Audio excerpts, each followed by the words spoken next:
Olá, esse é o Geopolítica Libertária, menos Estado, mais liberdade. Hoje a gente vai falar a respeito de um relato de um soldado chinês que está no fronte de batalha na Ucrânia pela Rússia.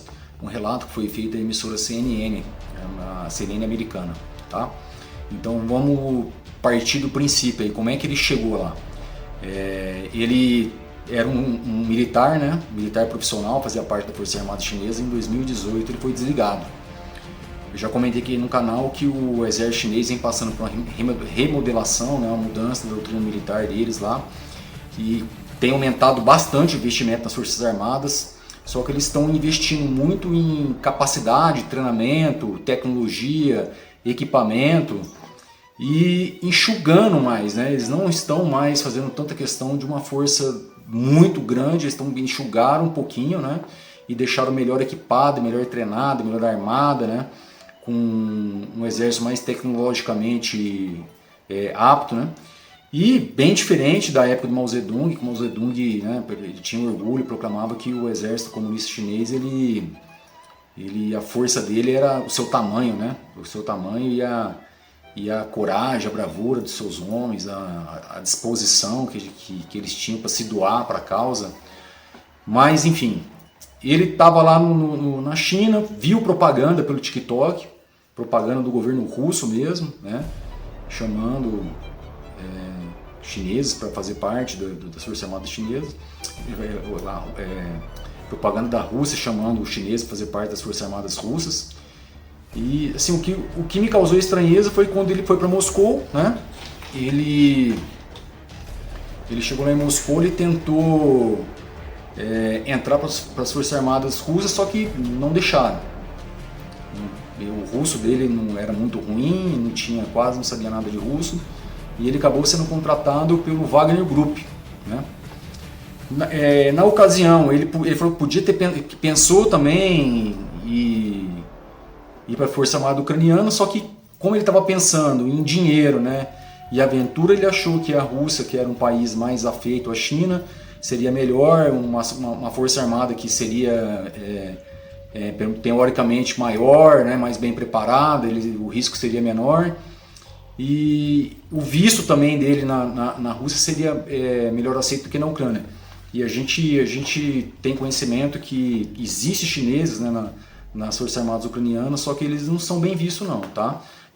Existe sim, tá? Há relatos, só que as Forças Armadas Ucranianas não colocam esses chineses em lugar que possa extrair alguma informação sensível ao ponto de poder informar o governo chinês informar a Rússia.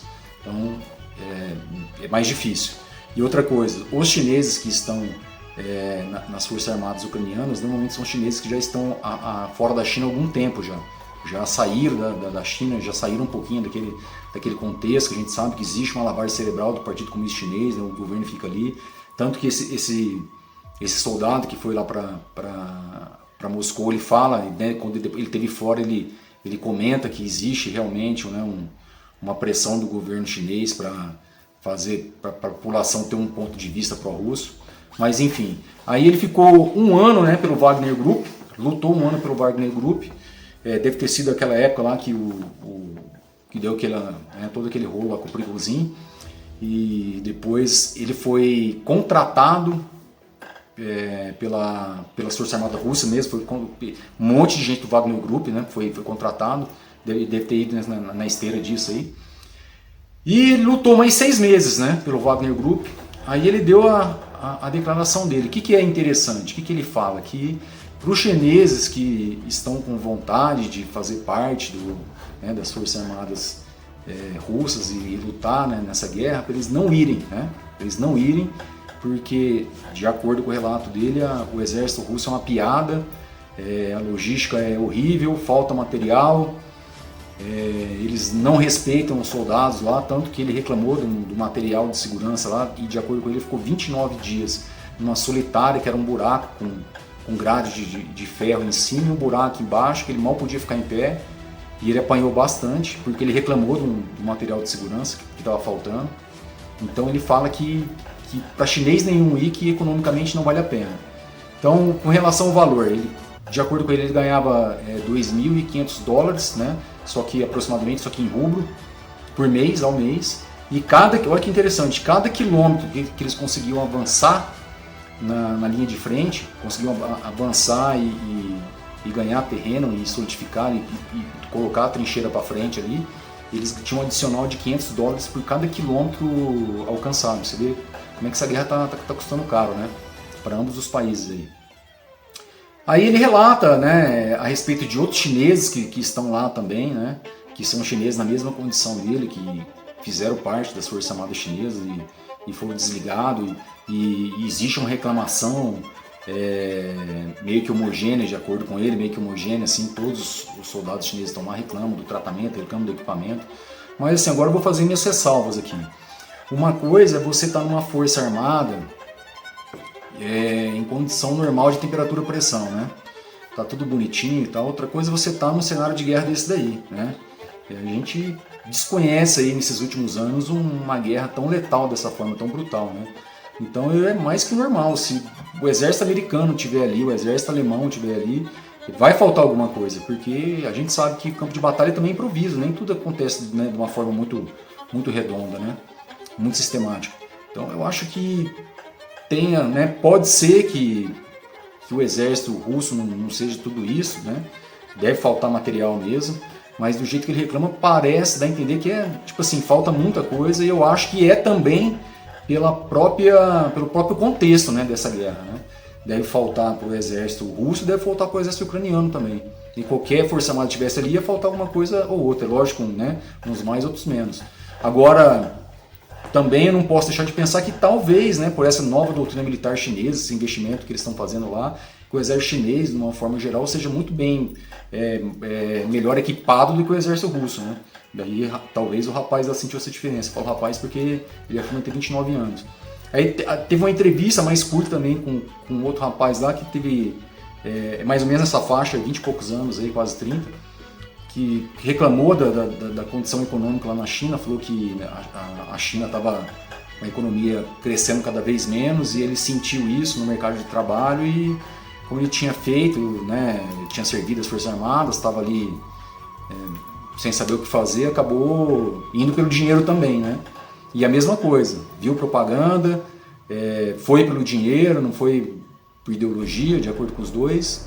E engraçado que depois que o Zelensky falou que teve esses 2 soldados capturados lá chineses, né, pelas Forças Armadas ucranianas, existe, de acordo com esses soldados chineses, porque eles foram no início da guerra e voltaram em 2024 agora, ano passado. Eles, né, como esse negócio foi agora recente, 2025, eles viram eles presenciaram, né, testemunharam o governo chinês meio que desligando todos os canais, porque tinha bastante chinês, inclusive ele era um chinês que fazia, né, tinha um canal militar, como falava da guerra da Ucrânia, já assim como a gente vê alguns brasileiros aqui também, e esses canais foram desligados. Então assim, a conclusão que eu fiz, né, disso daí, que se existe um esforço do governo chinês, se estão mandando o governo das Forças Armadas chinesas para esse conflito, isso ainda não apareceu. Eu acho que ainda não é o caso, né? É bem isso que o rapaz falou. Teve muito militar que foi desligado, né? O país é muito grande, tem muita gente ociosa lá e, né, de repente chega e não vai viver uma vida civil e talvez o mercado de trabalho nem esteja essas coisas mesmo e empolgou, né? Viu lá uma propaganda, né, bacana, dos caras dando tiro, tudo vestido de Rambo, e se empolgou. E foram para lá. Então, assim, eu acho que por enquanto é isso. Agora, nada impede, né, que se mais para frente essa guerra escalar, o governo chinês não possa enviar, né, uma força militar para ajudar os russos, né? Mas por enquanto eu acho que não é o caso. E outra coisa também que a gente não pode deixar de comentar é que, independente da nacionalidade, independente dos lados, né, a gente vê muito brasileiro na Ucrânia também reclamando a mesma coisa, né, reclamando de material, reclamando do tratamento, né, talvez pode ser da cultura dos caras, cultura eslava, um pouco diferente, mas eu acho que é o contexto que os caras estão vivendo, uma guerra, né, não é, o buraco é bem mais embaixo, né, cara. Uma coisa é você estar aqui, né, ver uma propaganda, achar que vai ser tudo lindo, achar que vai ser emocionante, que talvez o risco de vida não é tão grande assim. Outra coisa é a hora que você chega lá e vê, né, uma guerra que está matando na escala que essa guerra está matando, né? São milhares de homens aí ao mês, né? Então, só aquela força coreana lá que os caras mandaram, 50% foi dizimado em um mês. Então, assim, a gente vê que é uma guerra altamente letal, né? Tá cobrando caro de todo mundo ali, de todos os lados, né? Então o pessoal reclama, né? Eu não vejo assim, você vê uma propaganda ou outra aí de brasileiro aí falando que não, vem, mas a maioria fala para não ir, que não vale a pena, que o negócio lá é bem diferente do que imagina, do que a gente imagina aqui. E se a gente olhar no YouTube aí, né, a gente vê que muitos brasileiros morreram lá mesmo, né? Então é isso aí. E você, o que você acha, né? Eu achei bem interessante o tema, porque eu nunca tinha visto, né, nenhum chinês ou nenhum estrangeiro. Brasileiro, só me engano, eu fiquei sabendo de um que foi capturado e acabou voltando. Eu vi outro também que era daqui do Paraná e ele já fazia parte daquelas forças paramilitares do Donbás ali, pelo lado russo, né, antes da Rússia invadir até a Crimeia e depois também, né? Então, assim, a gente quase não vê relato lá de lá, né? De repente você vê um chinês comentando, eu achei bem interessante. Comente aí o que você acha, se inscreva no canal, compartilhe. Muito obrigado por ficar até aqui, tá? Dê o seu like aí, por favor. E Deus ilumine a vida de cada um de vocês.